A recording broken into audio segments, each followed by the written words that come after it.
After we've talked to the drivers, what is your overall conclusion? What do you think? After interviewing Krista, she better not make me look bad. I think she's going to take it. She's a really good driver and she's a good person, so I think the car is going to do pretty good as well. Because she's a good person. Yeah. Yeah. What about the Skyline, this legendary car, the Godzilla?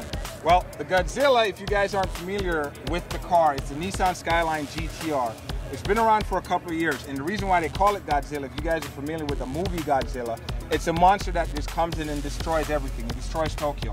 And that's basically what the Godzilla does for racing in general. Road racing, drag racing. It's 6-cylinder, twin turbo, 4-wheel drive.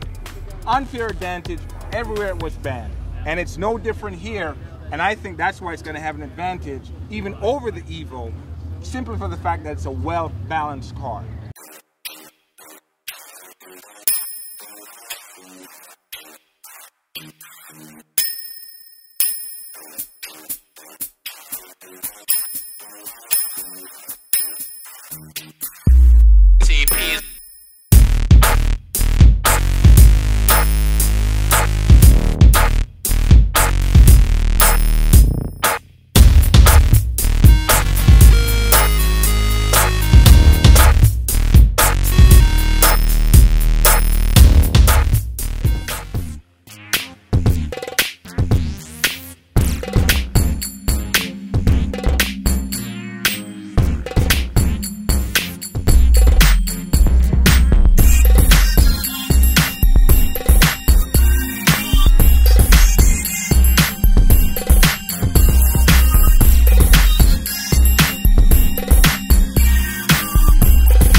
Is the Ford Mustang, one of the most iconic American cars in sports car history.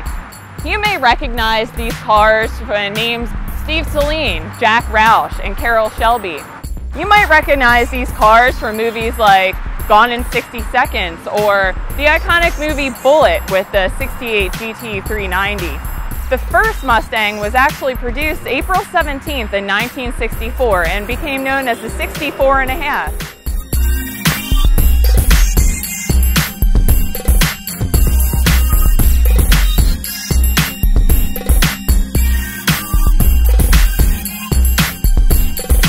My name's Krista Elise, and I'm sitting here with Justin Bertram, owner of JPC Racing, one of the most well-known Mustang shops in the country. Hi, Justin. How are you? I'm doing well. How are you doing, Krista? I'm really good. So we want to do a little background on the shop. So tell us, when and how you got started. We started JPC back in 2000.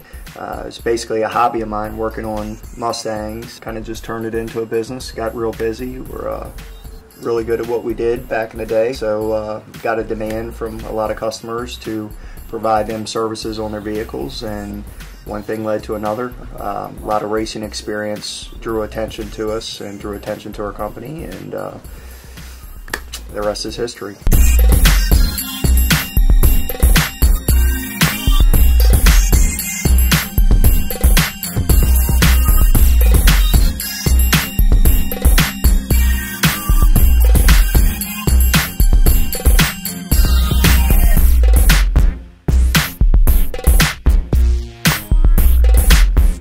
You started racing Mustangs, but why did you decide to make that the platform for your shop? It's just a vehicle that we were the most familiar with. I've always had a passion for Mustangs ever since I was a kid. One of my favorite cars was a '85 Mustang GT. My aunt gave me a Mustang when I was 15 years old, so it was pretty much my first car that I started hot rodding. So ever since then, I've just been attracted to them. They're easy to make fast, they're an inexpensive car, and they're easily modified. You guys have been all over the place. You've been in magazines for both your racers, your builds.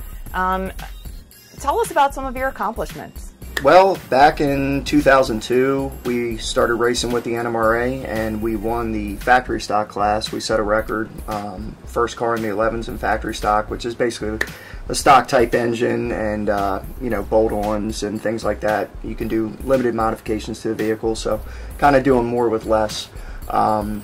but we did very well in that class, and then we just kept moving on to the faster race classes, and we were successful in pretty much every class that we entered in. And then we grew a following and had some other racers and basically made a team of racers and did really well. We also hold the current record for the fastest street-driven Coyote, which is a 2011 Up Mustang.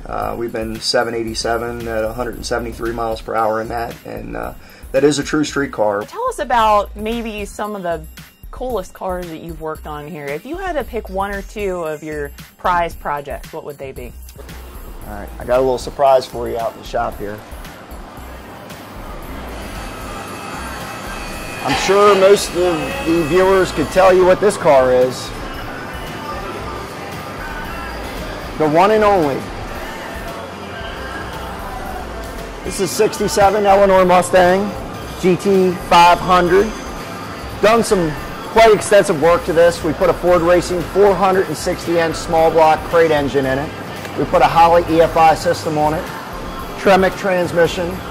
It's got a 9-inch rear end, full suspension, power steering, rack and pinion, all up-to-date gauges, air conditioning. Really nice car. It's a cruiser. Makes about 575 horsepower. It's really fun to drive. For those of you who don't know, JPC Racing was actually the shop that put together my built 3-valve that will be competing in the Ultimate Tuner Challenge. So Justin, since you guys were the ones that had hands-on with this motor every day, tell them a little bit about what you did.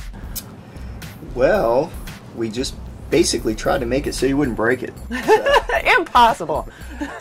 We put a forged bottom end, aftermarket rods, pistons, and did some stage 2 cylinder heads with some port work and aftermarket valves. Turned the boost up with your Paxton supercharger. Did an intercooler upgrade. Did a twin disc clutch McLeod RXT, as well as 410 gears, a 1-piece drive shaft, some long tube headers, so just enough to give you 600 rear wheel horsepower. I really had the goal of competing in the entire NMRA series next year, which is I think 5 or 6 races. You know, need the drive shaft, and I'm going to have to do the transmission, some other things, but I think we got this.